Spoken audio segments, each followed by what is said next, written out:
Quererse libre, un intento de humanizar la realidad. Quererse libre, con Lía Méndez, Fortunato Morrone y Pía Argimón. Quererse libre, un programa para la libertad. Para la libertad, Sangro Lucho Pérez.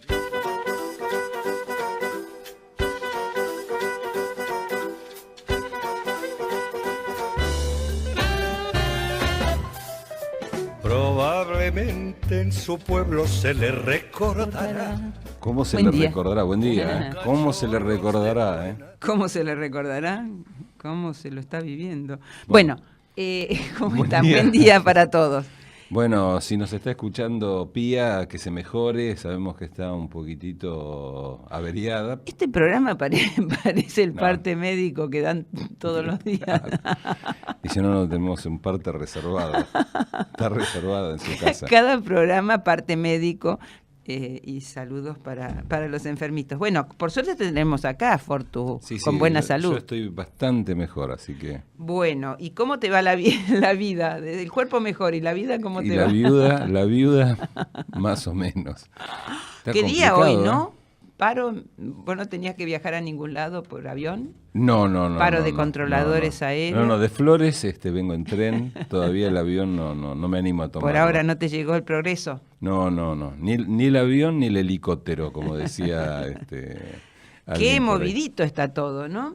Viste, yo te venía comentando antes de empezar el programa, en este libro que estoy leyendo, que francamente lo recomiendo, de Chomsky, Ilusiones necesarias, no es un libro nuevo, lo escribió en el 92, lo que hay.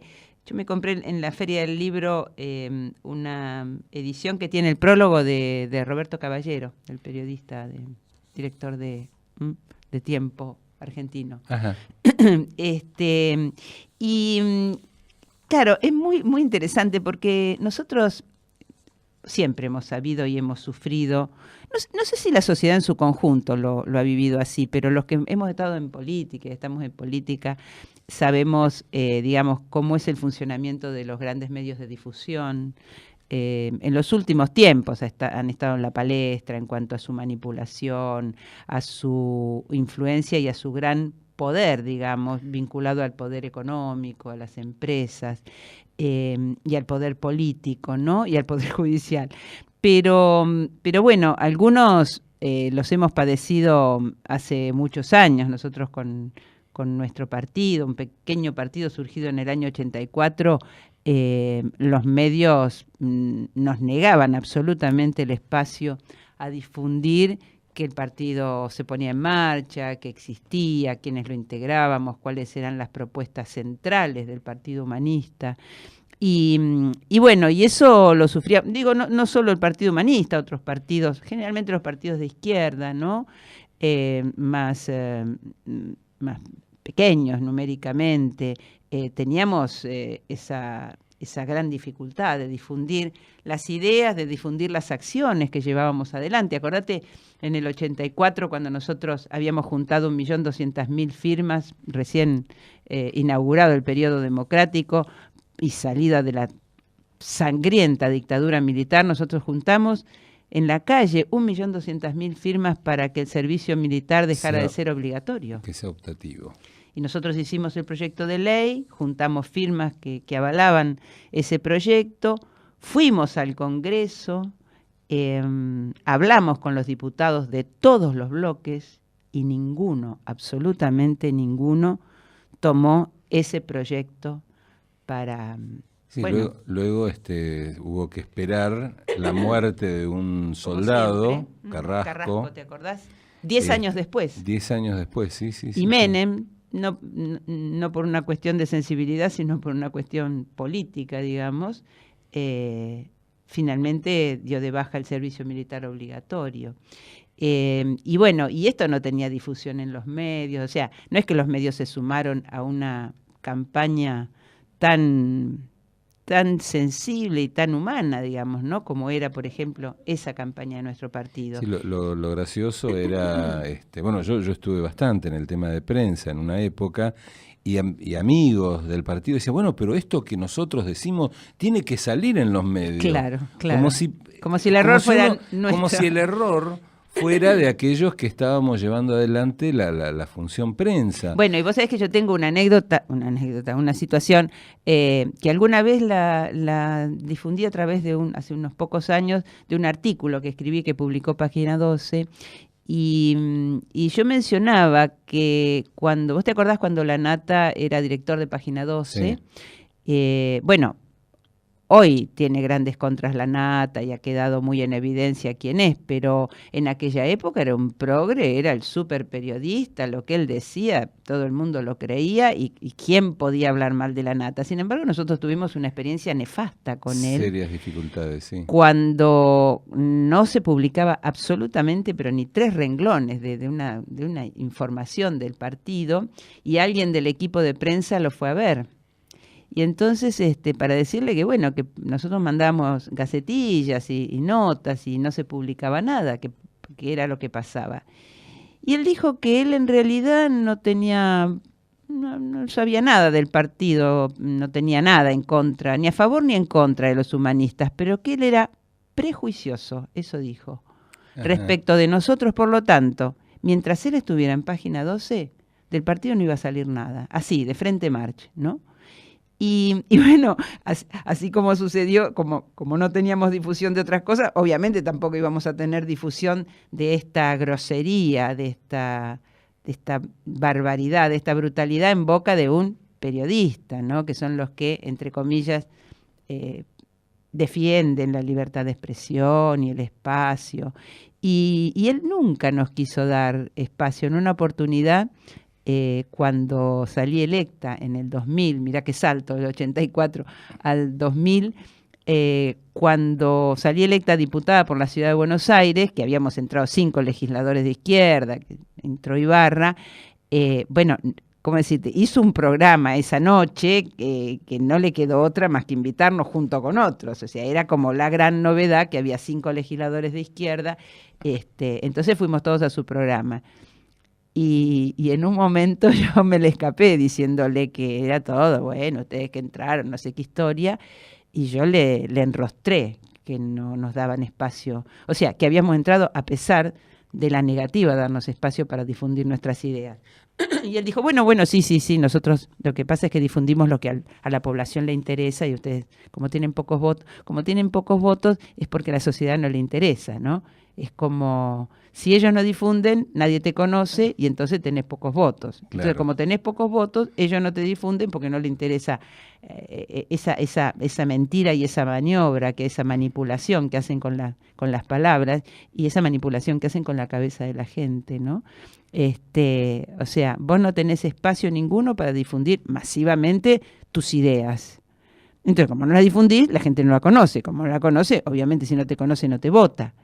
Entonces ellos tramposamente entran en esa argumentación para seguir negándote espacio para la difusión de tus ideas. Esa es Lanata, por si tenías dudas. No tengo ninguna duda. Y bueno, y tengo un chimento, pero no lo voy a contar. Después fuera de aire te voy a contar ¿Cómo será? Una historia de ¿Cómo será? Sí, pero bueno, no quiero caer en el estilo real de chimentos, pero bueno. Eso para cuando tengamos 2 horas de programa. Claro, en la segunda parte van a ser los chimentos.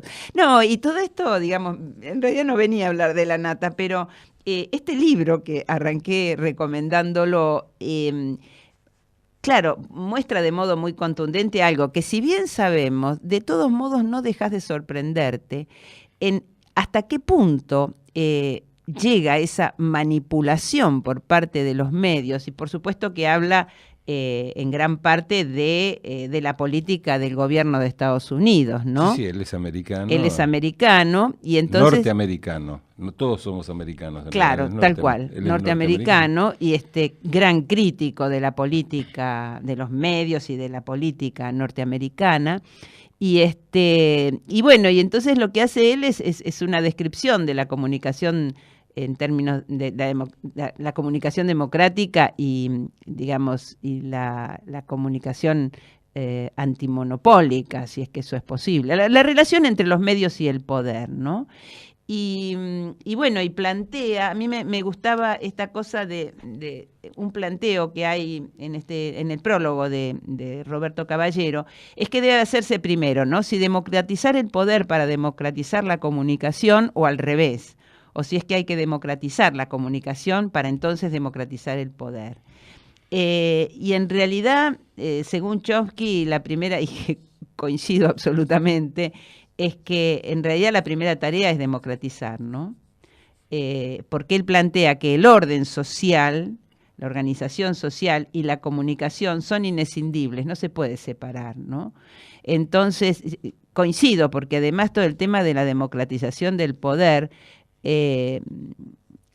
creo que todos los que aspiran con mejores o peores intenciones a ejercer el poder, en realidad no tienen una mirada de verdadera democratización. O sea, creen que en sus manos el poder va a ser mejor que en manos de otros, pero esa cosa de democratizar, que desde mi punto de vista es desconcentrar el poder a favor de la gente, a favor de la base social, eso no está hoy en la cabeza, eso lo puedo afirmar por el modo en que se mueven. De hecho, no está hoy en la cabeza de aquellos que pretenden alcanzar el poder, a veces con la buena intención de cambiar la situación política, social y económica para beneficio de toda la sociedad.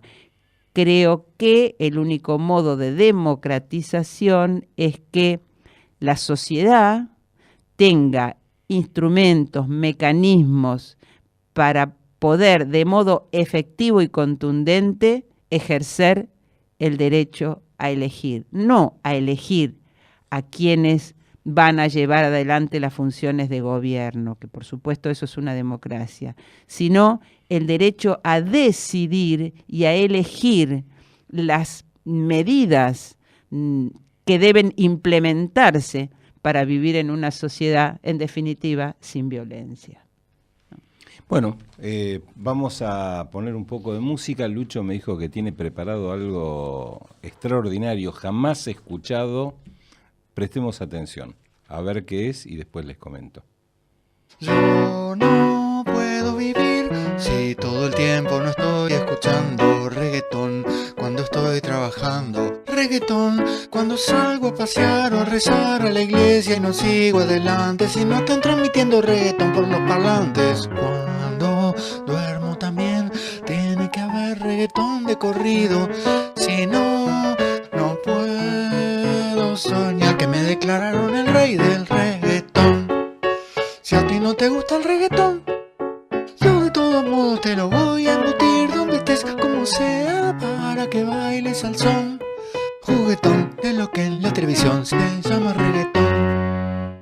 Yo no puedo vivir sin escuchar con lasciva impaciencia reggaetón, de cualquier procedencia reggaetón, en el cuerpo y la mente. Y si caigo en un curso de meditación, quiero que haya reggaetón continuamente en el ambiente. En las tiendas también quiero tener que forzar el oído como forma de desentrañar el sentido de lo que me está diciendo el que me atiende bajo el son del reggaetón.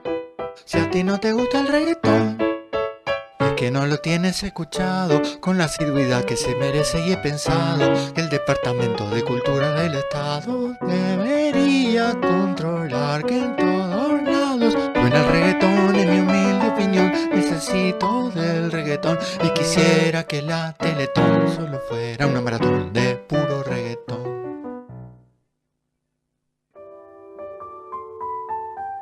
Quererse libre, una sinfonía que hay que saber escuchar.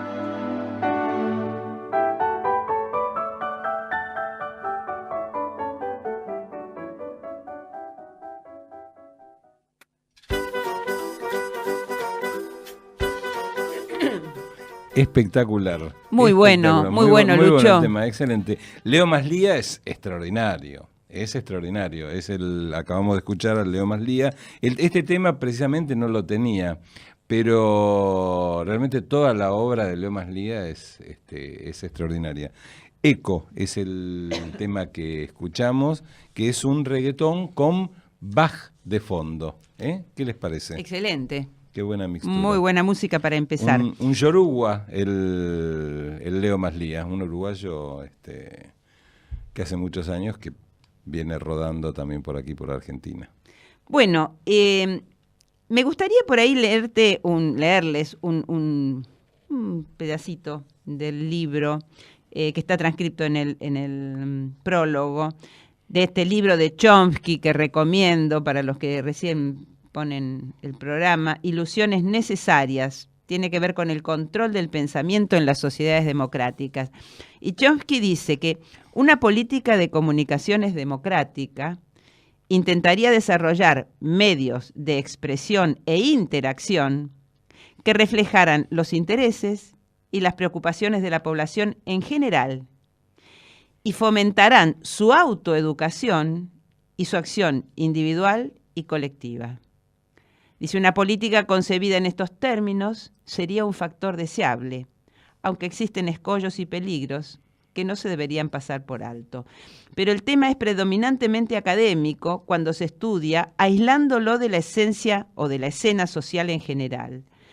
Las perspectivas para una política de comunicación democrática se ven inevitablemente constreñidas por la distribución del poder efectivo para la determinación del curso y el funcionamiento de las principales instituciones sociales.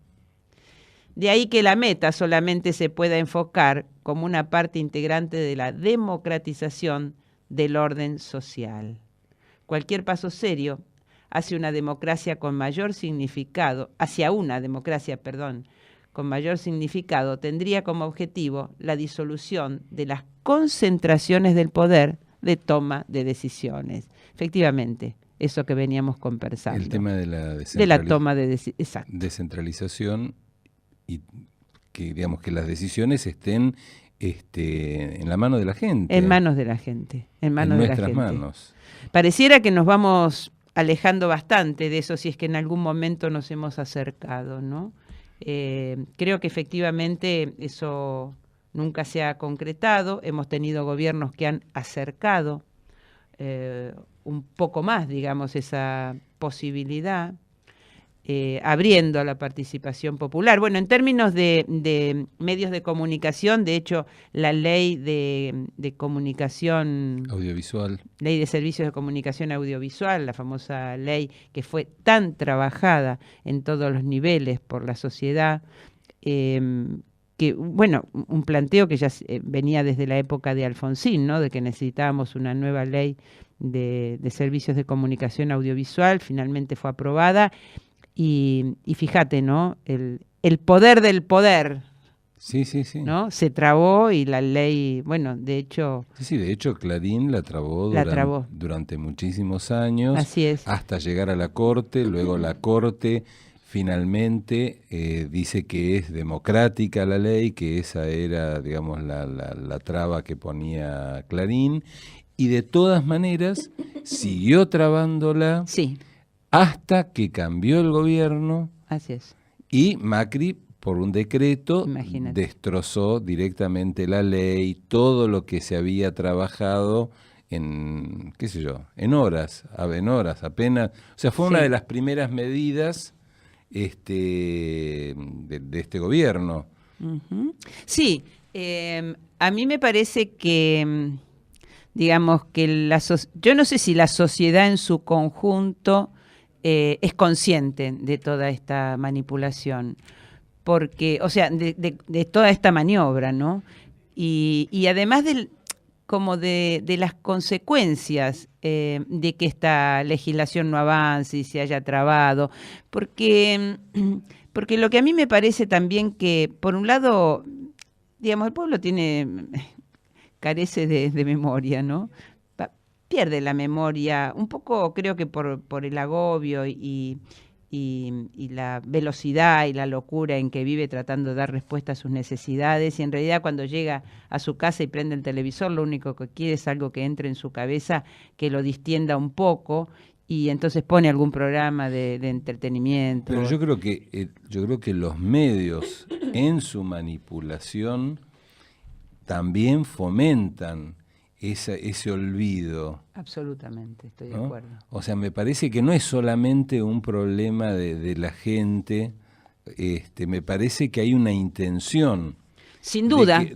Es un poquitito al libro de George Orwell, ¿no? Donde iban cambiando la historia permanentemente y la iban ajustando según las necesidades políticas, y que la gente olvidara. Yo lo que creo es que sí, el poder, digamos, ejerce su intencionalidad sin descuidarla ni un segundo, no se distrae. Creo que en todo caso lo que hace falta es que las personas tomemos conciencia de que somos seres intencionales y que nosotros podemos, digamos, desarrollar nuestra intención, ponerla sobre la mesa, no perderla de vista, y en realidad es lo único, es decir, nuestra intención y no entregarnos, digamos, entregarles la cabeza. Entregar la cabeza es justamente no ejercer la intención. Me parece que es lo que hay que poner sobre la mesa y me parece que la decisión que tenemos que tomar tiene que ver con eso. Es decir, nuestra libertad no la podemos entregar y nuestra libertad es el ejercicio de la intención, de nuestra intención. Y nuestra intención obviamente siempre va a ir, digamos, a favor de nuestros derechos y haciéndole frente a lo que venga. Creo que el problema es que abdicamos de esa intención que tenemos y nos convertimos en seres, entre comillas, naturales, ¿no? Donde estamos como objetos que nos llevan de acá para allá y nuestra intención queda en secundario. Y en realidad lo único que define lo humano es la intención, ¿no? Hay un tema que no sé si lo desarrolla en este libro Chomsky, pero se lo he escuchado, lo he leído en alguna otra cosa, donde uno de los factores de manipulación es el temor. Entonces es meter miedo. Bueno, ¿no? Sí. Él, al meter, digamos, miedo en la población, en nosotros, digamos, es como que te desestabiliza, te deja sin posibilidad de dar respuesta. Uno está como tomado por ese miedo. Entonces, nada, es difícil recordar. Cuando uno tiene miedo de algo, quiere salir rápidamente de la situación. Entonces, acepta cualquier mensaje, ¿no? Para tratar de resolver esa situación, y uno no piensa si después va a ser conveniente o no. En general, esa política del temor es la que se ha venido utilizando desde el origen de la historia por todos los gobernantes. Vos sabés que, sí, perdón. Sí, eso. No, que los otros días escuchaba, hay un programa que tiene la Universidad de Belgrano con su rector y que siempre invita personalidades que lo que llevan adelante es obviamente defienden una ideología como la que sostiene esa Porto, y que es el rector y la línea que le da a la universidad, ¿no? Y vos sabés que hablando de la política actual del gobierno nacional, un periodista y escritor mencionaba la necesidad que tiene que ver con el título de este libro, Ilusiones Necesarias, que hay que poner una imagen ilusoria a futuro al pueblo para que se banque estas cosas que lo hacen sufrir. Yo no podía creer lo que estaba escuchando, porque él no estaba haciendo una crítica, él estaba reforzando la necesidad de poner una imagen como la de Pobreza Cero, por ejemplo, ¿no? Como la de la felicidad. Vamos a ser todos felices. Entonces, lo de la revolución productiva. No, ese era de otro. No, era este otro. es de la revolución de la felicidad. Claro. ¿No? Exactamente, entonces, pero es muy loco, ¿no? Porque es decir, tiene que ver con esto que vos decís, o una imagen, digamos, que asusta, o una imagen ficticia, saben que es ficticia, totalmente inventada, de futuro, pero que tenga tanta fuerza como para que vos te banques todo lo que, digamos, te hacen pasar hoy, que es sufrimiento, que es postergación. Pero eso ha sido histórico. Entonces, ¿cómo decirte? Pero además, lo que me parece en estos tiempos es que es todo muy grosero. Me parece que marca también las características de esta etapa de decadencia ya de la civilización, ya no hablemos de nuestro país, ¿no? Estamos en una etapa, o sea, esta civilización está en su última etapa de finalización, decadente como todos los finales de etapa de civilización y de imperios. Y entonces te has dado cuenta que ni siquiera se hacen con sutileza las cosas, se hacen muy groseramente. Vos escuchás lo que dicen los ministros, escuchás lo que dice la vicepresidenta de la No, sí, es República. lamentable. Y digamos, y vos decís, ¿cómo puede ser tan brutal y tan grosero? Y creo que eso marca también esta característica de gran decadencia en la que estamos, ¿no? Por eso a mí me gustaba plantear que frente a la agenda que todos van imponiendo, los medios imponen una agenda, el gobierno impone otra, la oposición impone la suya, ¿no? Siempre con miras a un avance desde lo político. Yo me pregunto, ¿cuál es la agenda de la sociedad, ¿no? Si es que la sociedad se plantea una agenda propia o va detrás de la agenda que plantean otros. Y cuando hablo de cuál es la agenda, me refiero cuál es la prioridad, una prioridad no personal o individual o de sectores, sino una prioridad que sea abarcativa del conjunto de la sociedad, ¿no? Si me preguntaras a mí, creo que no solo hoy, hace ya un tiempo, creo que la agenda debiera ser el derecho a vivir sin violencia. Esa creo que debería ser la agenda de la sociedad, porque es inclusiva de todas, absolutamente todas las formas de violencia. Y bueno, y en todo caso la pregunta es cómo la sociedad se pone esa agenda, ¿no? Yo creo que con denuncia, señalando a los responsables y además ir como construyendo esa idea fuerza, ¿no? Que nos convoque a la unidad, pero unidad en ese sentido, no una unidad ficticia, no que nos juntamos todos en una marcha para hacer catarsis un día y al otro día o ese mismo día, digamos, cada cual va por su lado y seguramente pisa a otro para subirse primero al colectivo, ¿no? Yo creo que hay que decir basta a la violencia y... A ver, si yo te dijera, digamos basta a la violencia, ¿vos en qué pensás, por ejemplo? Basta a la violencia. Y vos estás de acuerdo, seguramente estás de acuerdo. Estamos todos Entonces, de acuerdo. ¿en qué pensás? ¿Pensás en la violencia que otros ejercen sobre vos? Posiblemente. ¿Pensás en la violencia que vos ejerces sobre otros? Menos. Menos. Creo que porque, entre otras cosas, dirías que vos no ejercés ninguna violencia sobre nadie. Pero bueno, dejémoslo ahí. ¿Pensás en la violencia que ejercen los medios de comunicación a través de un programa de entretenimiento, por ejemplo? No creo que la pierdas. Bueno, fíjate que esas son las violencias invisibles, por ejemplo. Y esas violencias invisibles, que son las que se acumulan y se acumulan y se acumulan y se acumulan en vos, hasta que un buen día decís basta y terminás produciendo un desastre, porque ya no aguantás más de tanta violencia que vas acumulando.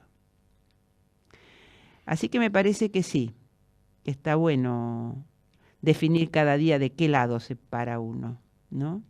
Pero no como individuo aislado, sino como parte de una sociedad.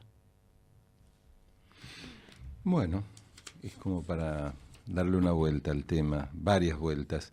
Tenemos un mensaje de Fanny, dice, el miedo es el ritmo natural que tenemos hoy, inmoviliza y paraliza. Bueno, el tema es cómo enfrentarlos. En general, me parece que también se aprovecha el temor cuando uno está aislado. Cuando uno está aislado, entonces se hace como más fuerte ese temor. Si uno ya se conecta con otro, lo charla con otro, le dice, mirá, tengo miedo, tal cosa me produce miedo, ya eso empieza como a tomar otra dimensión, o empieza a dimensionarse en su valor correcto y no en esa cosa tan desproporcionada como cuando uno está solo y está tomado por esa situación de temor.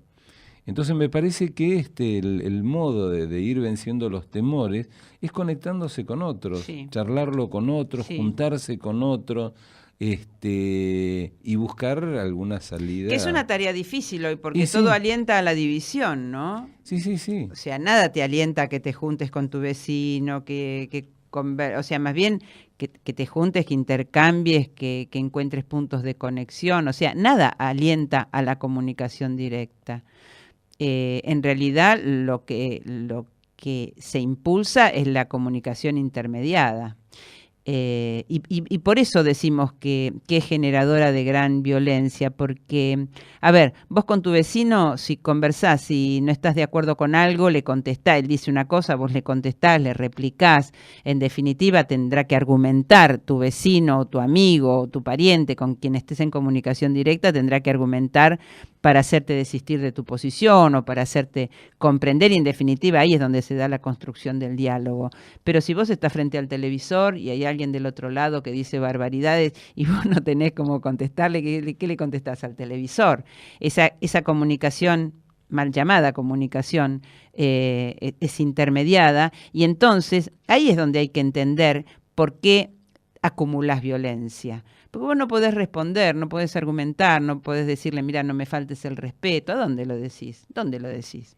En tu casa, solo, sentado, mirando el televisor. Claro. ¿Dónde ejercés ese derecho, el derecho a la comunicación directa? Y entonces, en realidad te tenés que bancar no solo esa violencia, sino además la violencia derivada de las decisiones que toman sobre vos, sobre tu vida, sobre tu futuro.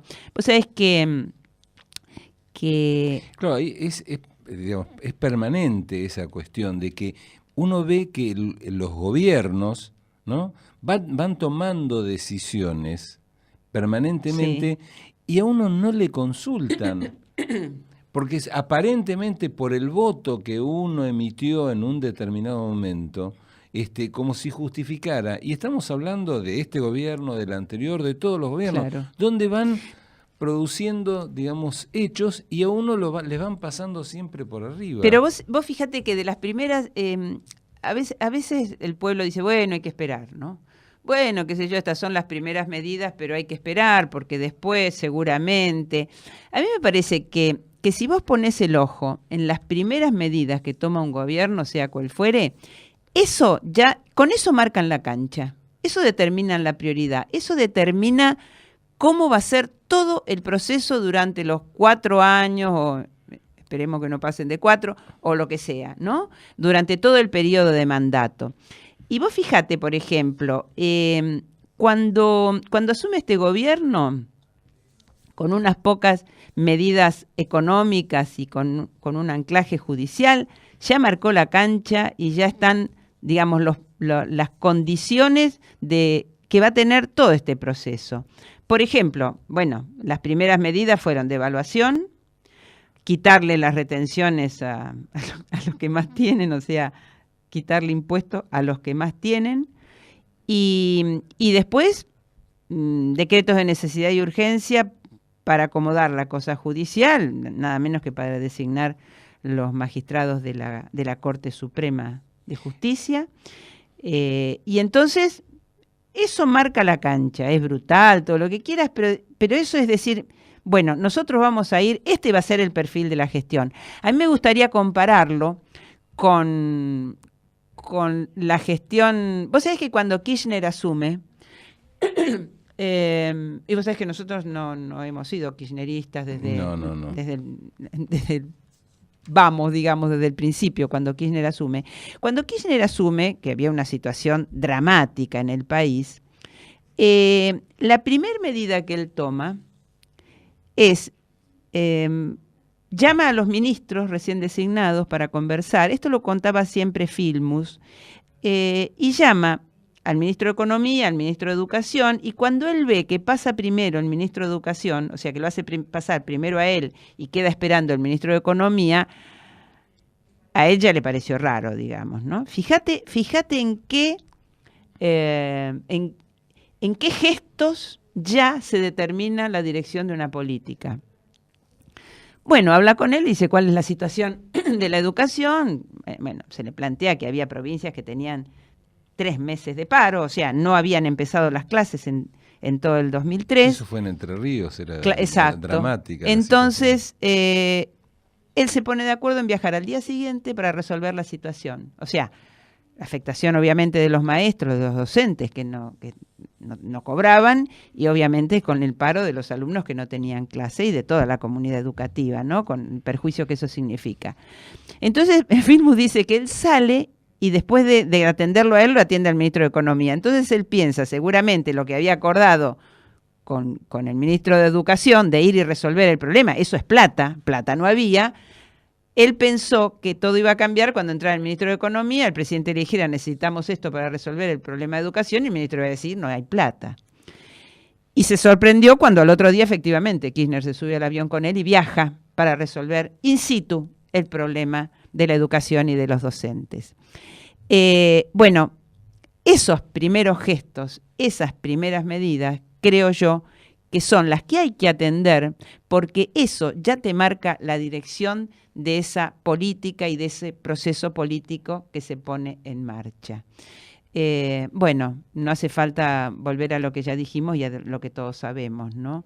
Las primeras medidas que toma el gobierno de Macri son para favorecer al poder económico y todo lo que fue haciendo con la gente, tarifazos, despidos explícitos como política de Estado, o sea, todo lo que ha sido y sigue siendo despidos de empleado público, es una política de Estado, es una decisión directa, no es una consecuencia de no sé qué desgracia que ha caído sobre el país, es una decisión directa. Entonces, me parece que también, digamos, uno tendrá que ver si es que espera. O sea, ¿qué necesitas esperar? Si desde el vamos se planteó que la población no es la prioridad, que las necesidades de la población no son la prioridad y que el derecho a vivir sin violencia, por lo menos con este gobierno, no es un derecho. Bueno, ¿querés que vayamos a un tema? Dale. ¿Te parece? Tenemos otro tema sorpresa. ¿Lo escuchamos? No, escuchémoslo y después lo anunciamos. Nos sorprendemos con la sorpresa sorpresiva. Hicimos un tango, digamos, porque la gente quedó con esa imagen del tanguero viejo, ¿viste? Ese tanguero que siempre vive en el bulín, que tiene el pañuelito, ¿no? Y los tangueros ahora son modernos, digamos, ¿no? Tienen cibernética, también tienen celular, tienen de todo, ¿no? Entonces, eso se llama tango 2.0, que dice así, más o menos así. Amargado, triste y solo en mi penthouse, encendí el MP3 para olvidar. Pues la música es mi única compañera y 2x3 me gusta escuchar a Lady Gaga. Vi la netbook y un presentimiento cruel me llevó a navegar por internet. Entré al Facebook y comprobé su traición. Su perfil decía en una relación. Casi todo se lo di, ella lo sabe. De mis cuentas le pasé todas las claves. De mi corazón quería que seas la dueña. Ahora te cagué porque cambié la contraseña. La verdad que me di cuenta que fui un choto, porque yo la etiqueté en varias fotos. Ella va a pensar que yo soy un otario, pero le juro, no le hago más un comentario. La traición de esa percanta me mató. Ya no manda mensajitos a mi iPhone. Por las tardes siempre vuelvo a aquel bar donde íbamos a colgarnos del wifi. En el Messenger chatear es imposible, en su estado siempre tan disponible. Me enteré que trabaja de babysitter y ahora busca seguidores en el Twitter. Vivo en un infierno porque no estás tú, y pensar que yo quería colgar la boda en el YouTube. su recuerdo siempre vive en mi interior. Por eso a veces paso y relojeo su fotolog.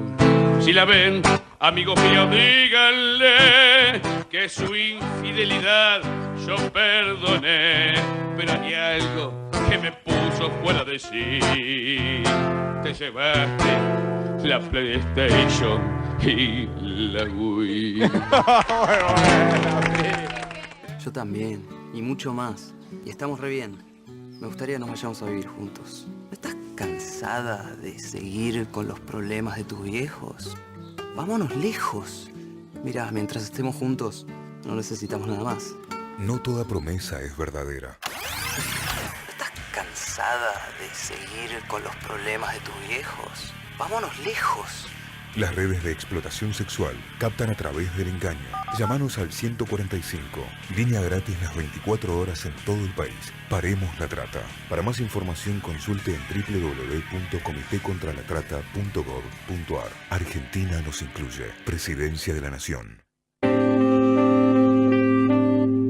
Ni una menos. Ni una menos. Ni una menos. Ni una menos.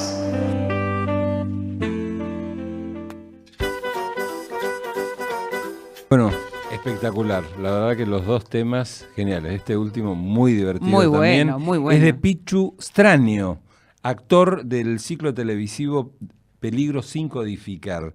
Y el tema es Consejos modernos para antiguos tangueros. Muy bueno, excelente. Así que bueno, vamos al Gracias, al YouTube. Lucho, muy buena selección. Bueno, tengo un... Hoy te librito. maté, arranqué yo con un libro. Sí. Tengo algunas películas vistas también, ver, pero lo que quería comentar contanos. era un libro, básicamente, que se llama El origen perdido. El origen perdido. El origen perdido. Lo había anunciado en otro programa mientras vos estabas viajando, pero después finalmente, como tuvimos invitados, no dio la posibilidad de leer un pequeño párrafo del libro que me llamó mucho la atención. La historia, la escritora es Matilde Asensi. Es una escritora española. Tuvo bastantes dificultades con este libro porque algunos la acusaron de que había tomado partes de investigaciones y que ella no lo había mencionado. Pero bueno, saliendo de esa cuestión legal editorial, el libro es muy interesante. Y la historia arranca de dos hermanos, uno es un antropólogo y el otro es un experto en informática. El antropólogo haciendo una traducción de una escritura que estaba, creo que en Aymará, en el idioma que utilizaban los incas, resultó ser una maldición y él queda en un estado vegetativo. Entonces el hermano, especialista en informática, empieza a investigar todo el tema y finalmente termina viajando a Tiahuanacu, a Bolivia, para resolver, para ponerse en contacto con los descendientes de aquellos incas para ver si podía resolver la maldición que lo mantenía en ese estado vegetativo al hermano. Qué interesante. Pero en el medio de esto se va contando el tema de la conquista de Colón, es toda una cuestión histórica, muy interesante. Y en un párrafo dice, por lo visto, desde el preciso momento en que Colón descubrió América en 1492, a los reyes españoles se les planteó un dilema jurídico sorprendente. Debían justificar la necesidad de la conquista y de la posterior colonización de América, porque en cualquier otro caso la legislación de la época, como la de ahora, no permitía que un Estado arrasara y usurpara por las buenas lo que no le correspondía. Había algo llamado ley natural que amparaba el derecho de cada pueblo a la soberanía sobre sus tierras, de modo que los doctísimos letrados castellanos del siglo XVI tuvieron que devanarse los sesos para encontrar torpes excusas y motivos sin fundamentos que permitieran afirmar incuestionablemente que las Indias occidentales, es decir, América, no pertenecían a nadie, cuando Colón arribó a sus costas, porque los indígenas allí encontrados ni eran legítimos, Claro. ni tenían reyes verdaderos que pudieran certificar la propiedad natural del territorio. A tal efecto, en 1570, el nuevo virrey del Perú, don Francisco de Toledo, cumpliendo un mandato de Felipe II, ordenó una visita general, o sea, un recorrido, ¿no?, a todo el territorio del virreinato con el fin de elaborar unas informaciones en las que se demostrara que los incas habían robado la tierra a unos desdichados, incultos y salvajes indígenas que desde entonces habían malvivido bajo su tiranía, lo que justificaba legalmente la apropiación del imperio incaico por la corona española. Interesante, Esto- fue el antecedente de la política de Estados Unidos, muy exactamente. interesante. Esto, por supuesto, Siempre salvando claro, a los produjo pueblos. numerosos desmanes, la falsificación de datos, la Lógico. deformación de la historia, Lógico. que los visitadores recogían de boca de los en realidad civilizados, o sea, los súbditos de los incas eran civilizados, Claro. bien alimentados y en su mayoría felices pobladores del imperio que de entrada desconocían el dinero porque no les hacía Exacto. falta, tenían reservas de alimento para más de 6 meses en todos los pueblos y no establecían grandes diferencias sociales entre hombres y mujeres, aunque cada uno realizaba tareas distintas. eso, muy sospechoso ya desde entonces. Me llamó mucho la atención porque era una descripción de la argumentación que está utilizando actualmente Estados Unidos Ah, sí, para para invadir, invadir. apoderarse, Claro. ¿no? Y los doctos echa la ley, echa la trampa, ¿no? Siempre buscándole Exactamente. la trampa a la ley.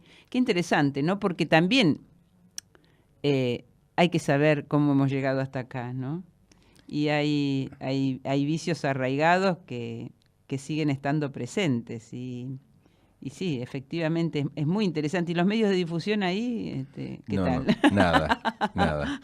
Bueno, Así que este es el libro, El origen perdido, interesante, ¿eh? de Matilde Asensi. Si tienen Interesante. oportunidad de leerlo, es Sí. una interesante y divertida lectura porque también está muy bien contada Está la historia. mechada además con Con datos cuando- muy claro, interesantes. Claro, que por lo menos Sí, te yo hacen pensar, ¿no? o sea, yo digamos tenía una idea, pero me pareció que esto redondeaba muy interesante. bien, Sí, ya lo creo. ¿no? La idea de cómo destruyeron una civilización, Sí, ¿no? Por sin ningún problema. por el afán económico y argumentando, o sea, y cómo argu- desarrollan argumentación, ¿no? Exactamente. Que digamos, desarrollan una argumentación, que, bueno, volviendo un poco al inicio, que, digamos, lo que preocupa es que esa argumentación es tomada por aquellos que se perjudican, digamos, por esas decisiones, ¿no? Así como ves a la población hoy diciendo, bueno, no se podía vivir como vivíamos nosotros pagando poca tarifa de luz, de gas, claro, eso no era vida. O los funcionarios que te hacen creer, y algunos parece que se lo creyeran, que en realidad era una ilusión. Nosotros, todo lo que vivíamos era una ilusión. Comíamos, nos vestíamos, la pasábamos bien, íbamos de turismo, no teníamos el temor a perder el trabajo a fin de mes, pero eso era una ilusión. Entonces, que los necios, los desalmados digan esas cosas, bueno, son necios y desalmados, pero que parte de la población tome ese discurso, que es justamente el que está perjudicado por esas políticas, eso es lo que a mí, digamos, eso es lo que me mueve a decir las cosas que decimos por este medio, esta horita que tenemos por semana. Me parece que vale la pena llamar la atención para que cada cual despierte, analice, no se deje manipular, no se deje hacer la cabeza. Fíjate que en estos días lo que está en el tapete es esta nueva avanzada del gobierno, nada menos que con los fondos previsionales, ¿no? Que con la plata que es para dar respuesta al pago de pensiones, jubilaciones. Es brutal lo que se está haciendo con esta ley. Yo creo que además no debemos olvidar quiénes son los que la votan, ¿no? Porque está bien, está promovida por el gobierno nacional con el que uno no coincide, pero está aprobada por gran parte del Parlamento, por lo menos ha salido la aprobación en comisión, y también tendremos que saber quiénes son los legisladores que votan este proyecto. Alguna de las cosas, digamos, que podemos mencionar, que es como lo central en este proyecto, porque el proyecto no solo trata, es una ley ómnibus, o sea, no son tontos, metieron el tema de las jubilaciones y pagarles a los jubilados, los juicios, etcétera, etcétera, junto con un blanqueo de capitales. Sí. Vos sabés que el proyecto, un tema central es que deroga el impuesto a los bienes personales, que es probablemente uno de los impuestos más progresivos que existen, ¿no? Deroga el impuesto a la renta financiera, o sea, en particular a la ganancia, los dividendos de las empresas. O sea, lo que deroga es el impuesto a la distribución de los dividendos, de las ganancias de las empresas. No solo busca vender las acciones del Fondo de Garantía de Sustentabilidad, o sea, Fondo de Garantía de Sustentabilidad, como su nombre lo indica, es lo que garantiza que el sistema jubilatorio, el sistema previsional, sea sustentable, es decir, garantiza que se pueda pagar cada mes las jubilaciones, las pensiones, pero además que se puedan asumir los aumentos que por ley se dan cada 6 meses. Ese es el Fondo de Garantía de Sustentabilidad. Vos sabés que hay acciones importantes en ese Fondo de Garantía. Son muchos millones de dólares. Muchos. Y que además en todo este tiempo, a partir de que fueron recuperadas de las AFJP estas acciones, han ido creciendo en su valor y han aportado mucho dinero a ese fondo de reserva, ¿cómo es que se llama? Fondo de Garantía de Sustentabilidad. Garantía de Sustentabilidad. Sí. Y yo la verdad que acá haría como un parrafito aparte, ¿no? Vos sabés que todo este sistema existe y, digamos, finalmente se llega, digamos, a un sistema donde jubilados y pensionados actuales y futuros, o sea, toda la gente, porque algún día te vas a jubilar si es que llegás a la edad. Digamos, todo esto ha sido posible merced a una iniciativa que fue promovida por Amado Boudou. Viste que hoy nadie habla de Amado Boudou. Hasta diciembre era el mayor monstruo que había en Argentina. Era, bueno... No, imagínate que ahora... representaba todos los males habidos y por haber. Nunca más se lo mencionó. Yo digo, a ver, la gente no se da cuenta que alguien que ocupaba la primera plana de todos los diarios durante 4 años hasta destruirlo, porque fue nada más y nada menos el que tuvo la iniciativa de que el dinero de los jubilados volviera a manos del Estado para poder, entre otras cosas, generar un fondo que garantice que el sistema es sustentable. Bueno, ese era un parrafito aparte, pero lo quería decir. Bueno, finalmente, ya nos estamos yendo, el proyecto realiza un blanqueo de capitales que va a permitir que los que blanqueen exterioricen, es decir, no ingresen los fondos al país, sino que simplemente declaren que los tienen, por ejemplo en Panamá, ¿no? Y que los van a seguir teniendo afuera del país. Una monstruosidad, un atropello, un nuevo atropello que lamentablemente va a estar además aprobado por gran parte de los legisladores, no solo del partido de gobierno. Nos vamos. Un saludo a todos. Nos encontramos en una semana. Chau, chau. Dale. Cuando alzan las banderas, hombres de paz.